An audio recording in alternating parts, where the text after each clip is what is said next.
कहा कि देखो भाई, अगर आप लोग, हमारा आप लोगों से यही थोड़ा फर्क था, विरोध था कि आप लोग हमारे लोगों को गलत बातें बताकर और गलत तरीके से उनका इस्तेमाल करते थे। अभी और मैं ये कहता था कि भाई गांधी जी का रोल ये रहा है और अंबेडकर का रोल ये रहा है, या और हमारे बुजुर्गों का पहले जो है ये रोल रहा है। तो आप लोग अपना मेरे से गुस्सा होकर ये कांचीराम गाली देते हैं, ये करते हैं, वो करते हैं, ऐसा करके तो अपना गुस्सा ठंडा कर लेते हैं। तो आपने अपना गुस्सा ठंडा किया, हम लोगों ने अपने समाज को बढ़ाकर गुस्सा ठंडा किया। आज जब मैं आपसे, आप लोग मुझसे बात कर रहे हैं समझौते की, तो ऐसे मौके पर कर रहे हैं कि जब आपने पहले भी अंबेडकर की पार्टी से, रिपब्लिकन पार्टी से समझौता किया था, उसका भी मुझे ज्ञान है। 521 पार्लियामेंट की सीटें थी, तो 521 में से एक आपने रिपब्लिकन पार्टी को दी थी और 520 कांग्रेस को दी थी। 520 कांग्रेस को दी थी और एक रिपब्लिकन पार्टी को दी थी। और अब समझौता और तरह से हो गया। तो मैं कांग्रेस को 125 से एक सीट ज्यादा देने को तैयार हूँ। 300 सीट बीएसपी लड़ेगी और 125 कांग्रेस लड़ेगी और मुख्यमंत्री मायावती बनेगी। बीएसपी की जनरल सेक्रेटरी जो पहले मुख्यमंत्री रह चुकी है, तो अगर हमारी सरकार बनती है तो मुख्यमंत्री मायावती बनेगी।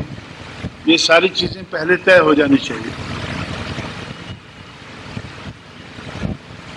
तो मैं आपको बता रहा था कि जो हमारी निर्भरता है वो बहुत बड़े पैमाने पर उसमें अज्ञान का उसमें हाथ है, जो महात्मा फुले ने बहुत पहले इसको स्टडी करके इस नतीजे पर पहुंचे।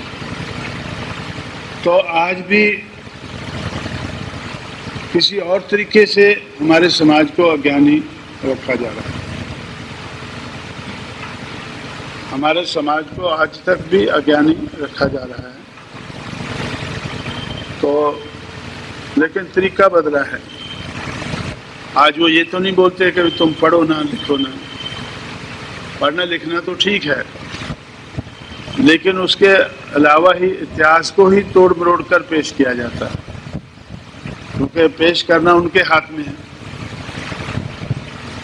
इतिहास को पेश करना उनके हाथ में है, तो तोड़ मरोड़ कर उसको पेश करते हैं।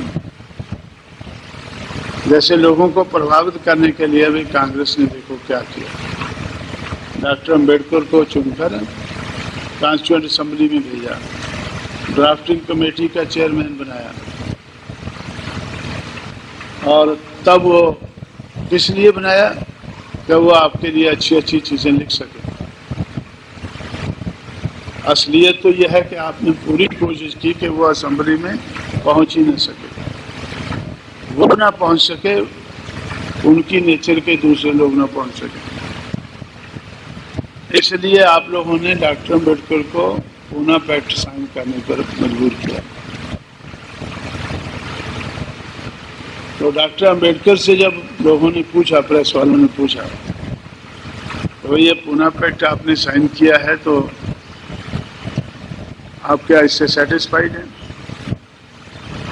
तो उन्होंने गांधी जी को काफी बुरा भला कहा।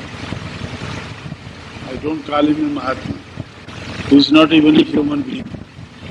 अभी वो चीजें हमें रिपीट नहीं करनी है, तो वो फिर बोलेंगे ये गाली देते हैं, तो ये तो एक अच्छा इंसान भी नहीं है, तो महात्मा कहना चाहिए तो नहीं आदमी है। तो ये इन्होंने इस देश के बहुत बड़े हिस्से की मजबूरी का फायदा लेकर हमारे ऊपर पूना पैक्ट लादा है। हमारे अधिकार जो अंग्रेजों ने हमें दिए थे वो हमसे छीने हैं। तो इस किस्म का बातें उन्होंने कही, वो रिकॉर्ड के ऊपर है। वो चमचा इस किताब में मैंने सारा वो उसमें से 10 निकाल कर लिखी हैं। उसमें से 10 कोटेशन अपनी तरफ से मैंने कुछ नहीं लिखा है, जो डॉक्टर अम्बेडकर ने कहा है और अपनी किताब में हमारे लिए छोड़ा है। इसलिए क्या है कि हमें अपना इतिहास लिखना ये बड़ा ज़रूरी है, क्योंकि डॉक्टर अम्बेडकर ने अगर वो ना लिखा होता और हमने ना पढ़ा होता तो हम भी उनकी बात मान लेते कि भैया बात तो ठीक है। तो इसलिए तो वो चीज़ें हमने लिखी और उन्होंने मैं उनसे ही कांग्रेस के प्रेसिडेंट और सारे सेक्रेटरी मिलकर जो मुझसे बात कर रहे थे, तो उनसे मैंने कहा कि डॉक्टर अम्बेडकर ने उसमें लिखा है कि राउंड टेबल कॉन्फ्रेंस के आधार पर जो हमें फ्रूट मिला था, हम सोच रहे थे कि हमारा समाज इसको एंजॉय करेगा, इन फ्रूट्स को एंजॉय करेगा, लेकिन गांधी जी ने हमसे वो छीन कर उसको निचोड़ा। उसमें से जो रस निकला वो हाईकार सिंधुस को दे दिया और छिलका हमारे मुंह पे मारा है। मैं बोलता हूँ कि मैं अपनी तरफ से नहीं कह रहा हूँ, लेकिन ये तो डॉक्टर अम्बेडकर ने उस जमाने में कहा था और छिलका हमारे मुंह पर मारा है। और इससे हम आज भी सहमत हैं ये चीज़ों से, क्योंकि जब हमारा समझौता हुआ, प्रेस कॉन्फ्रेंस हुई, तो उसमें प्रेस वालों ने मुझसे पूछा कि भाई जो गांधी जी के बारे में आप कहते हैं क्या you still stand by that? मैं बोला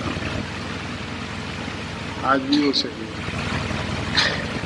और इन लोगों से पूरी बातचीत हो गई है पहले कि भाई गांधी जी के बारे में हमारा ये ख्याल है, कांग्रेस के बारे में ये ख्याल है, आपके बारे में ये ख्याल है, आपके समाज के बारे में ये ख्याल है, और समाज व्यवस्था बदलनी चाहिए।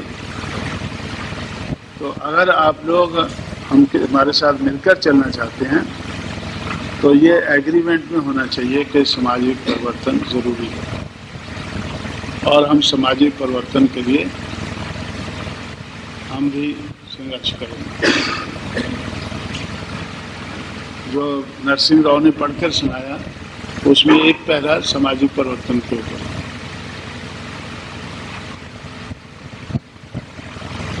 लेकिन मैंने उनसे कहा कि मैं ये समझता हूँ कि सामाजिक परिवर्तन लाना ये आपका काम नहीं है, ये हमें ही करना होगा। मैं सेटिस्फाइड रहूँगा अगर आप लोगों ने हमारा विरोध ना किया।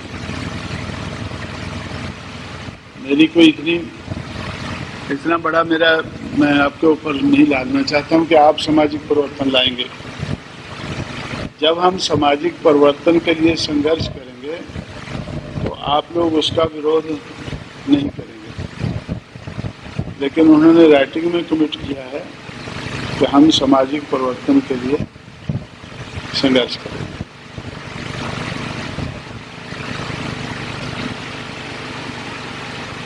तो ये मैं आपको, मेरा ख्याल ये कैंप जो है ये कुछ और नेचर का हो जाएगा, क्योंकि ये मैं जो बताया जो आप, मैं ये मान के चलता हूँ कि ये जो पहले हम कैंप में जो बातें बताते हैं वो पूरा बैकग्राउंड आप जान चुके हैं पहले।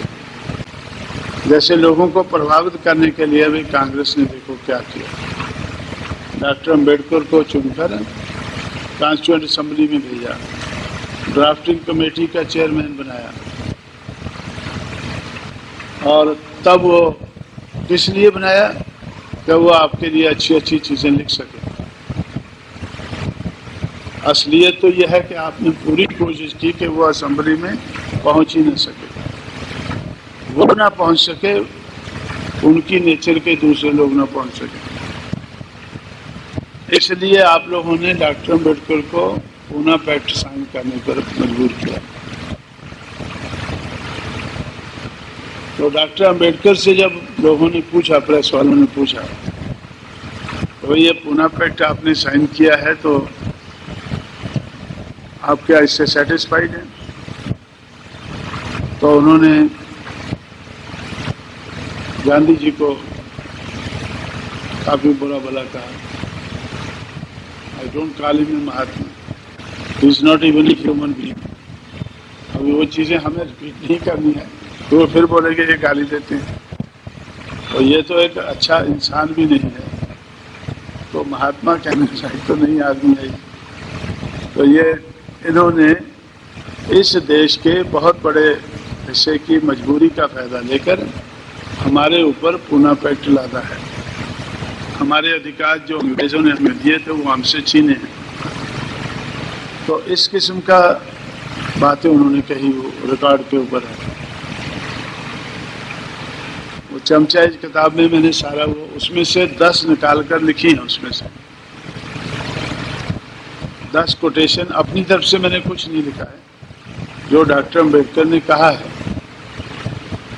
और अपनी किताब में हमारे लिए छोड़ा है।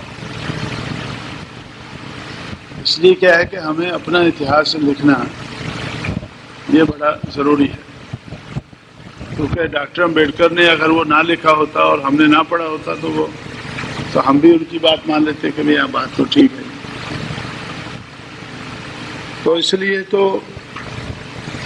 वो चीज़ें हमने लिखी और मैं उनसे ही कांग्रेस के प्रेसिडेंट और सारे सेक्रेटरी मिलकर जो मुझसे बात कर रहे थे, तो उनसे मैंने कहा कि डॉक्टर अम्बेडकर ने उसमें लिखा है कि राउंड टेबल कॉन्फ्रेंस के आधार पर जो हमें फ्रूट मिला था, हम सोच रहे थे कि हमारा समाज इसको एंजॉय करेगा, जिन फ्रूट्स को एंजॉय करेगा, लेकिन गांधी जी ने हमसे वो छीन कर उसको निचोड़ा। उसमें से जो रस निकला वो हाईकार सिंधुस को दे दिया और छिलका हमारे मुंह पे मारा है। और मैं बोलता हूँ कि मैं अपनी तरफ से नहीं कह रहा हूँ, लेकिन ये तो डॉक्टर अम्बेडकर ने उस जमाने में कहा था और छिलका हमारे मुंह पर मारा। और इससे हम आज भी सहमत हैं वो चीज़ों से, क्योंकि जब हमारा समझौता हुआ, प्रेस कॉन्फ्रेंस हुई, तो उसमें प्रेस वालों ने मुझसे पूछा कि भाई जो गांधी जी के बारे में आप कहते हैं क्या स्टिल स्टैंड बाई दैट? मैं बोला आज भी वो सही है। और इन लोगों से पूरी बातचीत हो गई है पहले कि भाई गांधी जी के बारे में हमारा ये ख्याल है, कांग्रेस के बारे में ये ख्याल है, आपके बारे में ये ख्याल है, आपके समाज के बारे में ये ख्याल है, और समाज व्यवस्था बदलनी चाहिए। तो अगर आप लोग हमारे साथ मिलकर चलना चाहते हैं तो ये एग्रीमेंट में होना चाहिए कि सामाजिक परिवर्तन ज़रूरी है, और हम सामाजिक परिवर्तन के लिए हम भी संघर्ष करेंगे। जो नरसिंह राव ने पढ़कर सुनाया उसमें एक पैरा सामाजिक परिवर्तन के ऊपर।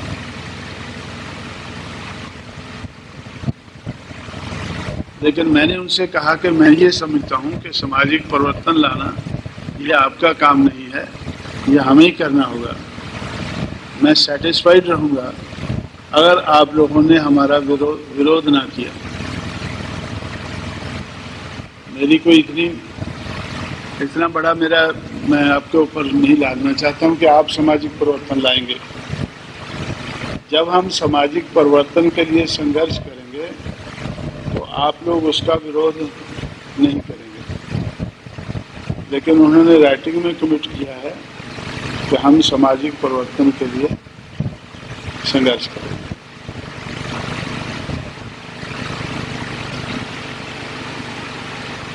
तो ये मैं आपको, मेरा ख्याल ये कैंप जो है ये कुछ और नेचर का हो जाएगा, क्योंकि ये मैं जो बताया मैं ये मान के चलता हूँ कि ये जो पहले हम कैंप में जो बातें बताते हैं वो पूरा बैकग्राउंड आप जान चुके हैं पहले।